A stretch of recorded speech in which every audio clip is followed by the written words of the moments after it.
We are with the Publicity Secretary of the Rivers State Chapter of the All Progressive Congress, Mr. Chris Finebone. Thank you for having us, sir. Congratulations on your emergence as the leader of your working house and inauguration as the Publicity Secretary of your party. How do you feel about these two positions that you're occupying? They are challenging, but challenges are made for man. Okay. So I will navigate my way through. Okay.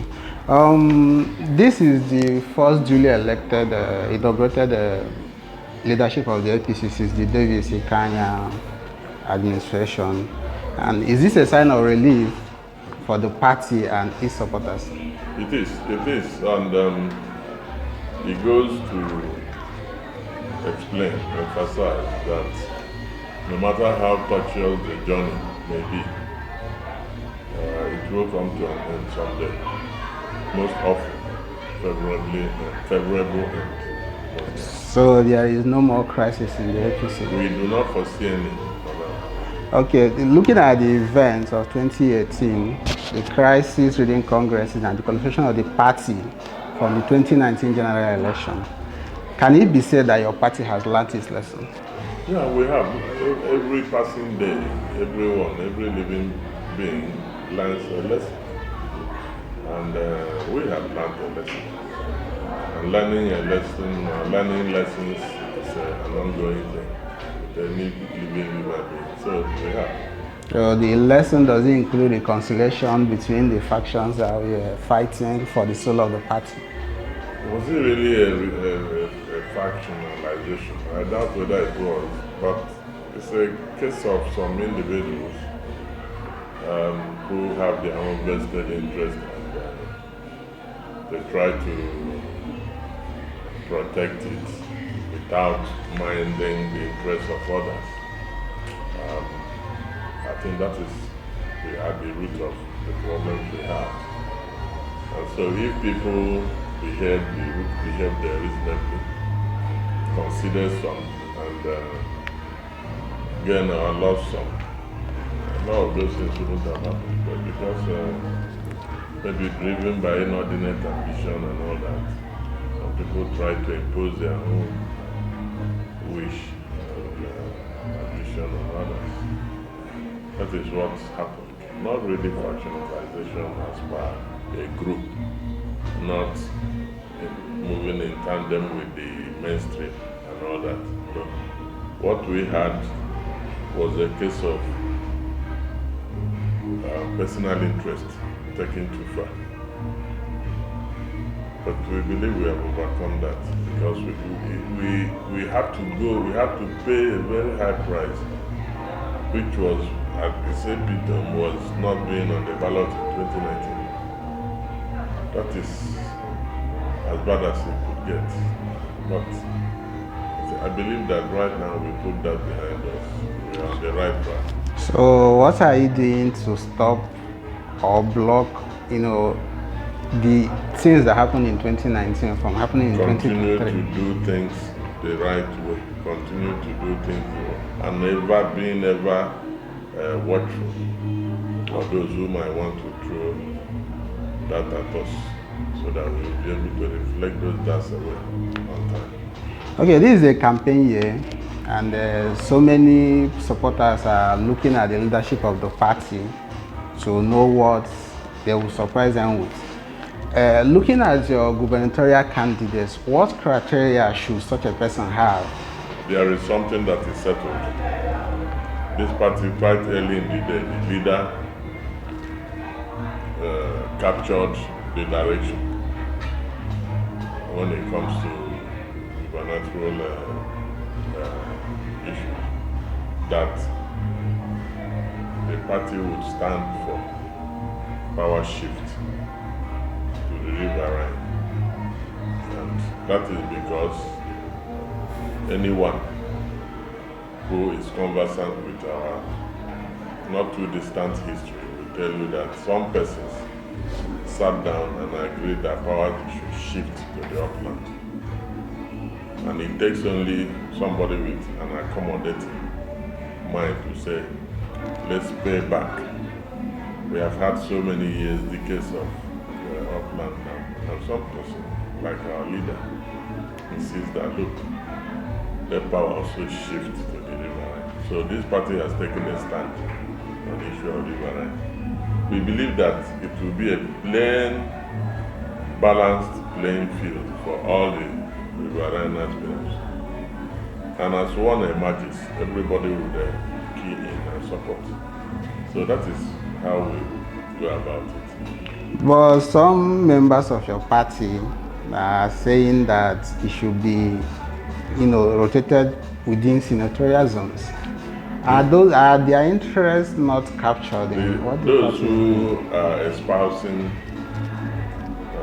senatorial zone-based considerations are perhaps driving their own interests.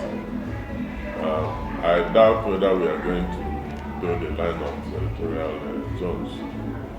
What is important is that we have two major blocks in our politics, the Upland and the Riverine. And there is need to give a sense of belonging to all the blocks. And if we've had so many years of Upland, we have decided to give the opportunity to the Riverine. Remember that the Riverine people, made up of the Ijaws and others, dominated the scene here, right from the old River State. It took the courage of people like late Chief Marshal Harry Dikibo and of course Alamoga and others to say no. They met and said no. At this point in time, we are a smaller river state. Bayelsa has been taken away. This time around, in this new dispensation, that is at 1998, they decided that no, we will encourage and let this power go to the Upland. That was how Dr. Peter emerged on the scene. Even against the likes of Ebenezer Sokarian, who was of the AP and the Riverine. Even his son direct brothers all came together and said power must shift to the Upland. That is how they did not just say power should shift. They identified him, they arrived at him, and even provided resources to help him win. So this time around, a reverse of it we expect to happen, where the Riverine will produce a candidate who will run, and hopefully God willing. Is this a kind of payback time to the Riverine for their support for the Upland? I think so, because even if you look at the larger polity, the Nigerian polity, you will understand that from 1999, when a party like the PDP entrenched zoning in their constitution, it has held sway and helped to give a sense of belonging to the north and same to the south. Both sides may not have had equal opportunities in terms of number of years, but it has gone a long way to give a feeling to the northerners that you can be president, give a feeling to the southerners you can. Then when it goes to either north or south, then it will be open to all the sub-zones within the north to get someone to run. Same thing with the south.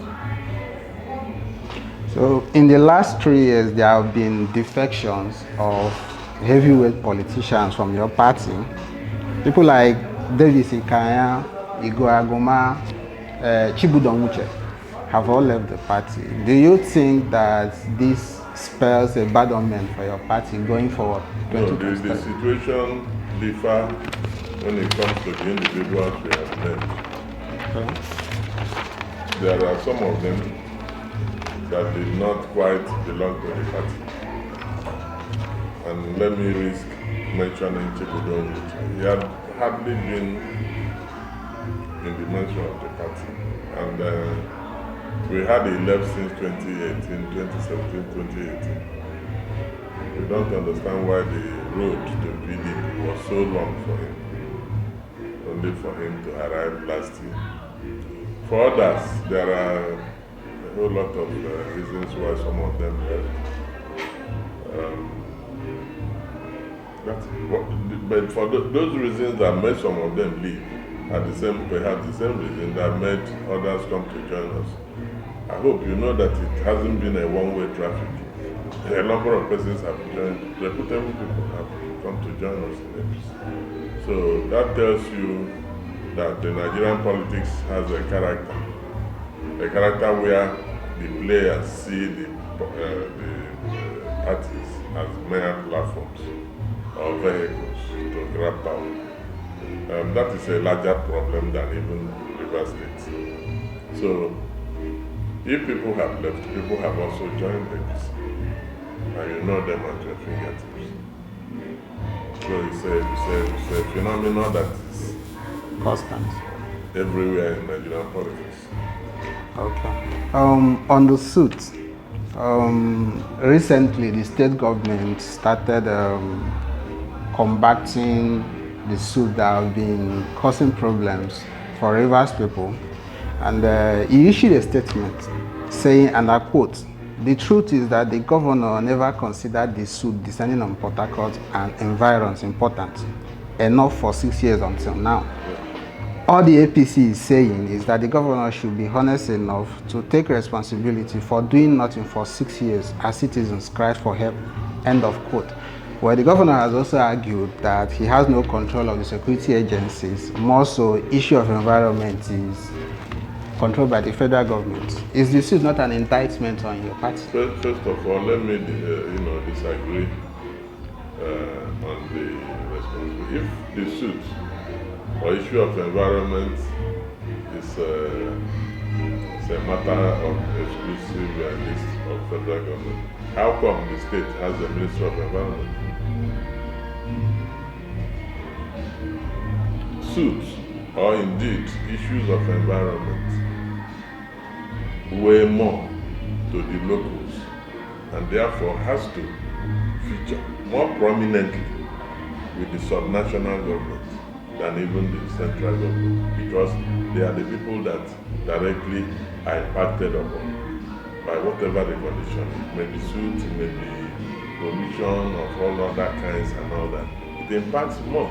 So if there are areas the subnational government up to local government should be involved, is a matter of environment, because they are the people that where do we call Nigeria federal government land, federal government territory, apart from FCT.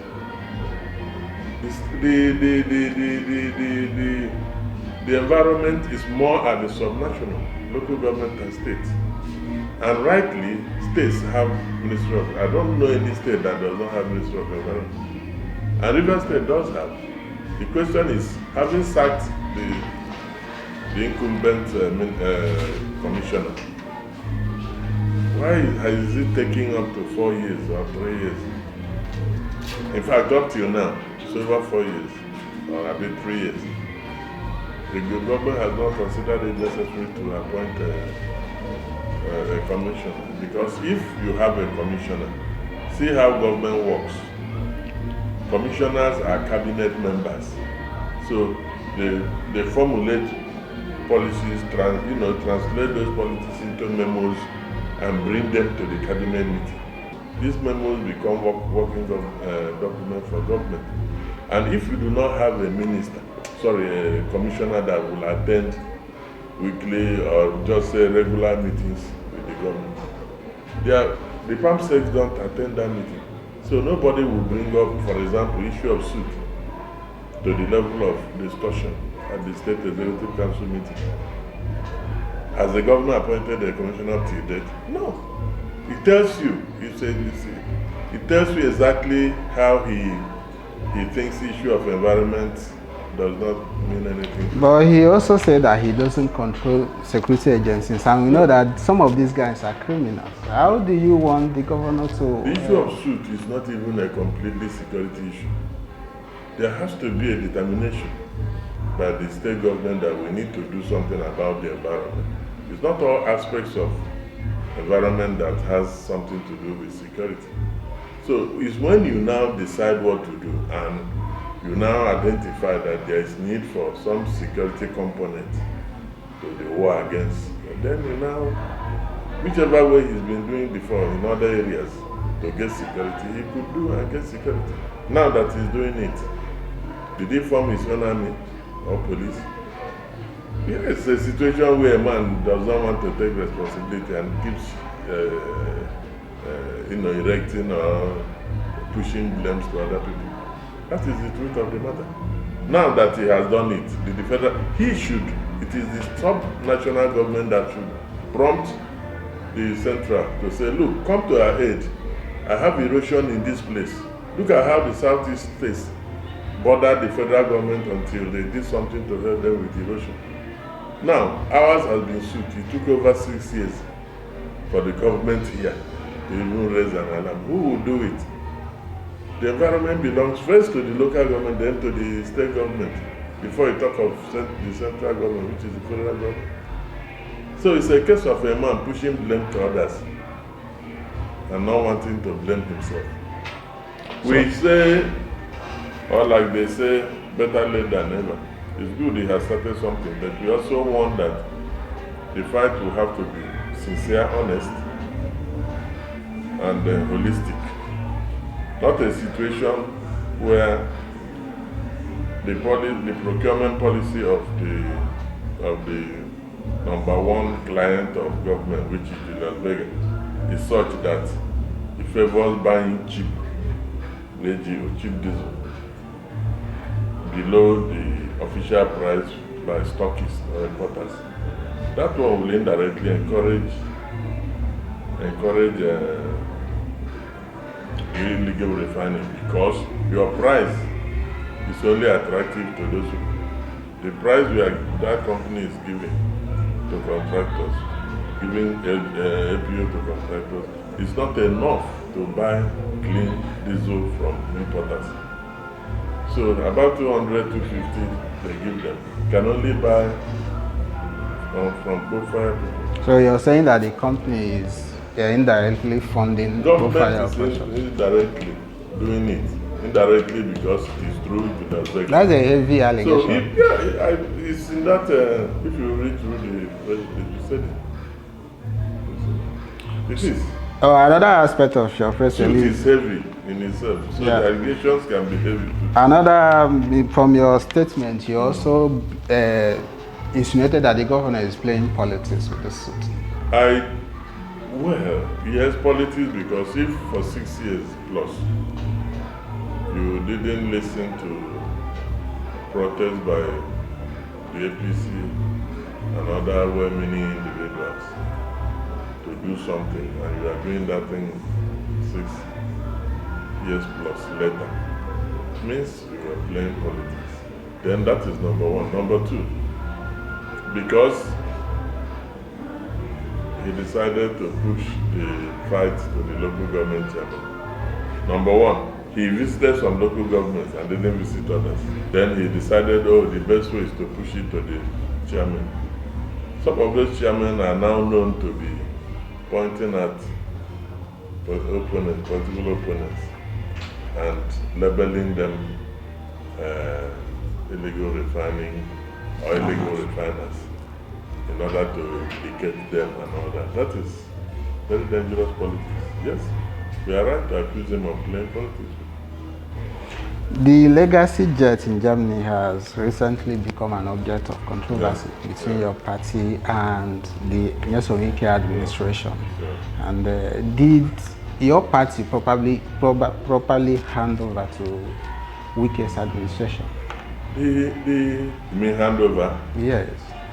The issue is clear that anybody that is grounded in the administrative structure of any state in Nigeria or even the federal government will know that by law, statutorily, the accounting officers of ministries, whether federal ministry or state ministry, they are the permanent secretaries, that's the civil servants, and not the commissioners or ministers in case of federal government. Therefore, no minister or commissioner can assess 10,000 naira in a ministry, whether federal or state, without the permanent secretary. It's mere semantics when people tell you handing over was not done. Why? How? Every payment that is made by a ministry, either on procurement or project or anything, is properly documented in the ministry. The accounting officers are the permanent secretaries. They do not go with the politician when the politicians leave. So you have a full record of what transpired in every ministry with the permanent secretaries. They make them available to you. In the case of the jet, it was an aircraft bought by Odyssey. Now,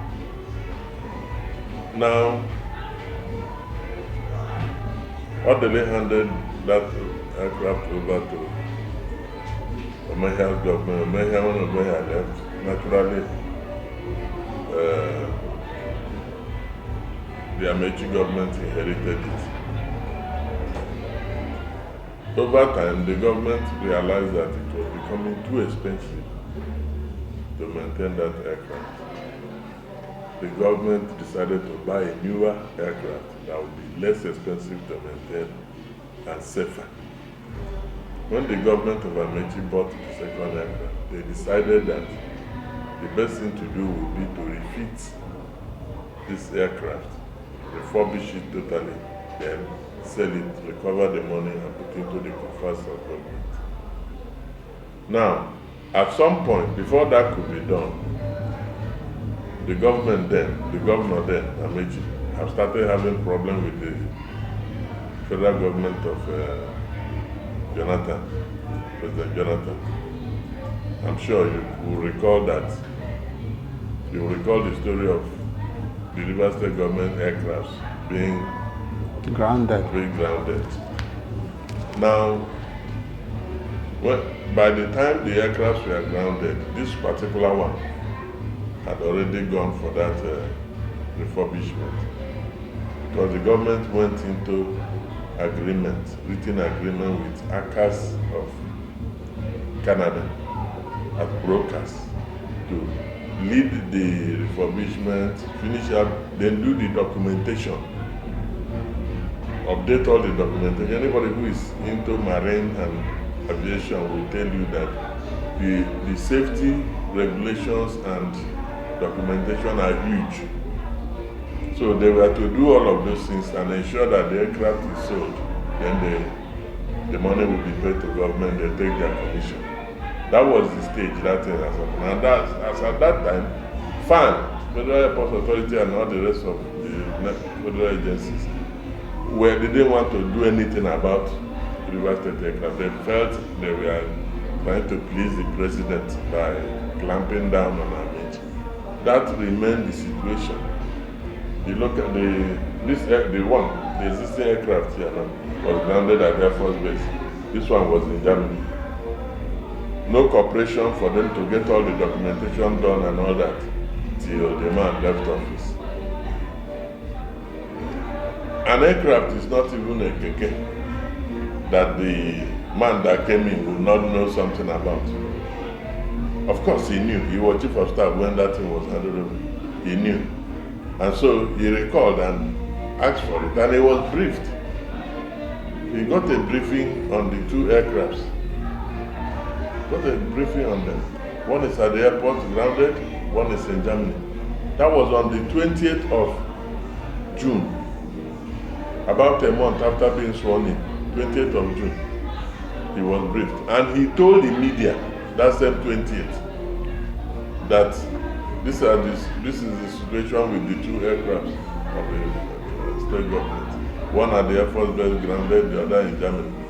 that he would send somebody the next day, which was 21st day of June 2015, to go to Germany. And he did send somebody to Germany who went and ascertained the entire circumstances about that aircraft and brought the thing to him. And even the newspaper house like Vanguard published that media engagement with journalists, in which the governor, with his own mouth, said he was sending somebody to Germany. How come 7 years after, the same governor forgot, in a bid to try to two things he wanted to do?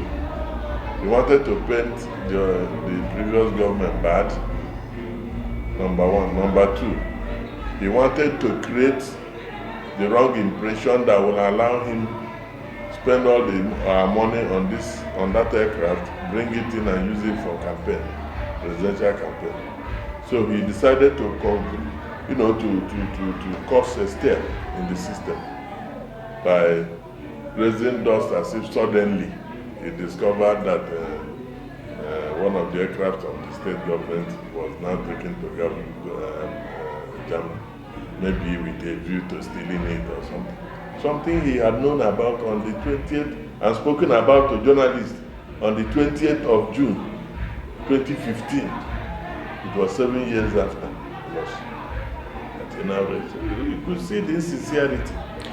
Sir, you are not a member of People Democratic Party, but how is Wike running for office, for presidential office? We are not members of the PDP.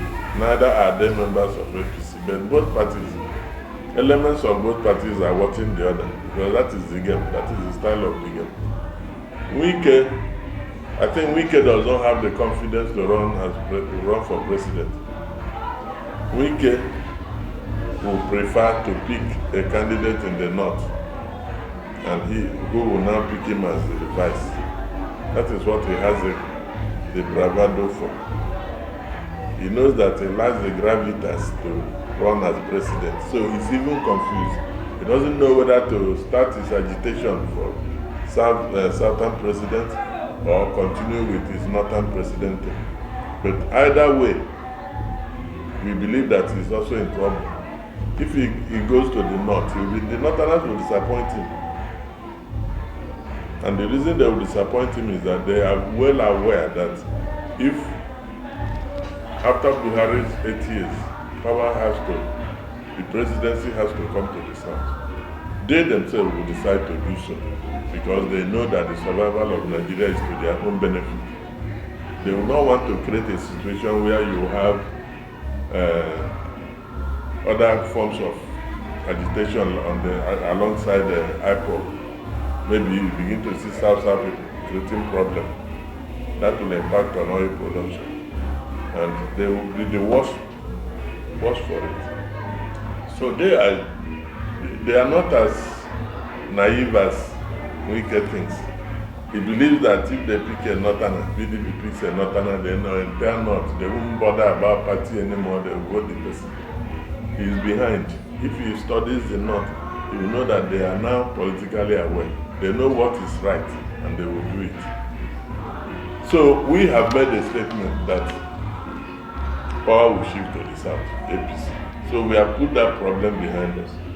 Those who are having problem now is the PDP, because they don't even know whether to stick to the north.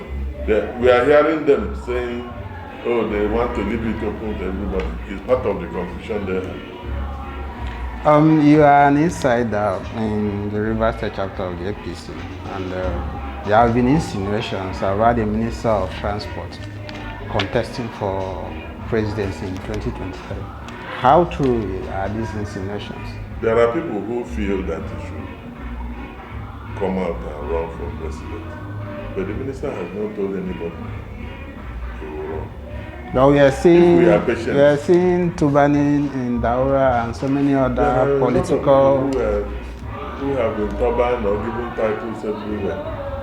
It does not automatically translate to declaring to run for president.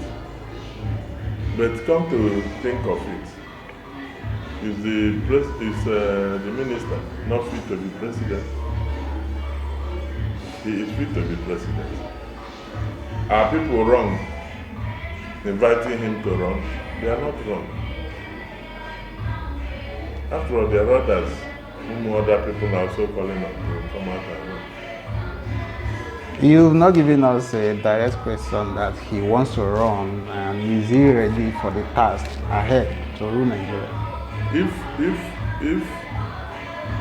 it becomes needful for him to run, he will run. Okay. If it becomes needful for him to run, he will run, and he will tell Nigerians that he will run. Is the Rivers... For now, he hasn't told anybody. Is the Rivers APC viable without a Minister of Transportation? A party, that means it's easy to say a party is equals to just one person. I don't think so. Our party is viable. All you need to do is to look at the party and look at the caliber of men and women that are in the party. Depending on what interpretation you give to the word viable. If you are talking about the party having the resources, the minister is an employee of the federal government. There's a limit to how much you can provide for the party. But there are a number of other individuals that are in the party that are also spending for the party. But that does not mean he's the only one doing it. If viability is in terms of ability to win election, his presence is a plus. But that does not mean that a party can be equated to the viability one man can provide. Okay, so your new position as the Publicity Secretary of the party, what should party supporters expect from your stables? What party supporters should expect from? I think it's more of what should the media expect. But party supporters... You represent the party. Party supporters have a lot to expect from the chairman, from deputy chairman, secretary, all this. Mine should be more of giving them giving the party purposeful image, either to the party members, which is considered by is called the internal public. Then also present a good image to the external public, which is the general public. So they should expect a well-managed image of their party. Okay. Mr. Chris Finebone, the Publicity Secretary of the Rivers TPC. Thank you for having us, sir. You already thanking me because you want to go. Okay, thank you. My pleasure. Thank you, sir.